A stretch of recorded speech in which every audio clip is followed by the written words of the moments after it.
2075 तक अमेरिका को पछाड़ देगा भारत। माउंट एवरेस्ट के पास मिला लापता हेलीकॉप्टर का मलबा। टाटा ग्रुप बनेगा पहला भारतीय आईफोन मेकर। नाटो में शामिल होने जा रहा है स्वीडन। अमेरिका पर क्यों भड़क उठे नाटो देश। साल 2075 तक भारत दुनिया की दूसरी सबसे बड़ी अर्थव्यवस्था बन जाएगा, यानी भारत अमेरिका को भी पीछे छोड़ देगा। ये दावा किसी मीडिया कंपनी का नहीं बल्कि ग्लोबल सेक्स की रिपोर्ट का आंकड़ा कहता है। रिपोर्ट का दावा है कि साल 2075 तक चीन की इकोनॉमी $57 ट्रिलियन, जबकि भारत की इकोनॉमी $92 ट्रिलियन तक पहुंच जाएगी। यानी कि भारत देश जापान और अमेरिका जैसे बड़े बड़े अर्थव्यवस्था वाले देशों को भी पीछे छोड़ देगा। नेपाल में एक हेलीकॉप्टर लापता हो गया था। इस हेलीकॉप्टर में 5 विदेशी नागरिकों सहित 6 लोग सवार थे। घटना को लेकर सूचना अधिकारी ने जानकारी दी कि हेलीकॉप्टर सोलुखुंबू से काठमांडू की तरफ जा रहा था और सुबह करीब 10 बजे कंट्रोल टावर से उसका संपर्क टूट गया।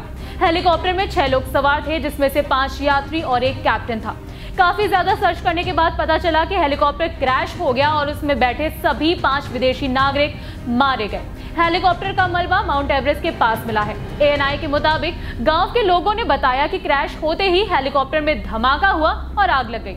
आपको बता दें कि जिस वक्त हेलीकॉप्टर से संपर्क टूट गया था, उस दौरान 12,000 फीट से ऊपर की ऊंचाई पर उड़ान भर रहा था। टाटा ग्रुप एक बड़ी गुड न्यूज लेकर आ रहा है। ब्लूमबर्ग की रिपोर्ट के अनुसार टाटा ग्रुप जल्दी ही आईफोन के असेंबलिंग करने वाला एप्पल की सप्लायर विस्ट्रॉन की फैक्ट्री खरीद सकता है। पिछले करीब 1 साल से दोनों पक्षों के बीच में इस डील को लेकर बातचीत चल रही है। इस कंपनी में लगभग 10,000 लोग काम करते हैं। स्वीडन अब जल्दी ही नाटो में शामिल होने जा रहा है। हालांकि किस दिन शामिल होने जा रहा है इसकी तारीख अभी तक घोषित नहीं करी गई है, लेकिन तुर्की से हरी झंडी मिलने के बाद स्वीडन का नाटो में शामिल होना तय माना जा रहा है। नाटो के सेक्रेटरी जनरल स्टोल्टनबर्ग ने ट्वीट करके जानकारी दी कि ये घोषणा करते हुए काफी खुशी हो रही है कि तुर्की के राष्ट्रपति एर्दोगन स्वीडन के नाटो से जुड़ने का प्रस्ताव अपने नेशनल असेंबली में पेश करने के लिए तैयार हो गए हैं। हमें उम्मीद है कि ये जल्दी ही पारित कर दिया जाएगा।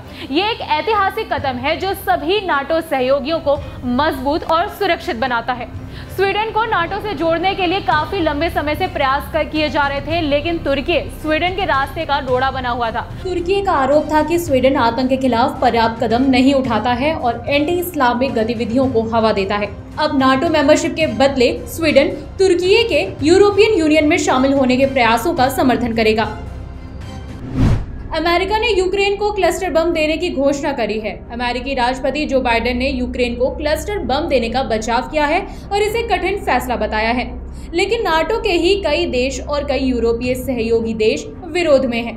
बमों के इस्तेमाल में आम नागरिकों की मौत का इतिहास रहा है। नाटो में शामिल देशों में भी 2/3 से ज्यादा ने क्लस्टर बमों पर प्रतिबंध लगा रखा है।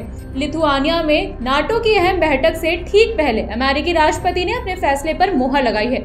उनके यूरोपीय सहयोगी देशों ने पूछना शुरू कर दिया है कि आखिर जिस विवादित हथियार को 100 से ज्यादा देशों ने खारिज किया है, उसे यूक्रेन को देने का फैसला क्यों किया गया। यूक्रेन इन बमों की मांग काफी दिनों से कर रहा था और उसने वादा किया है कि इनका इस्तेमाल रूसी जमीन पर नहीं होगा। इस बुलेटिन में फिलहाल इतना ही। बाकी देश दुनिया की खबरों के लिए बने रहिए जनसत्ता के साथ। धन्यवाद।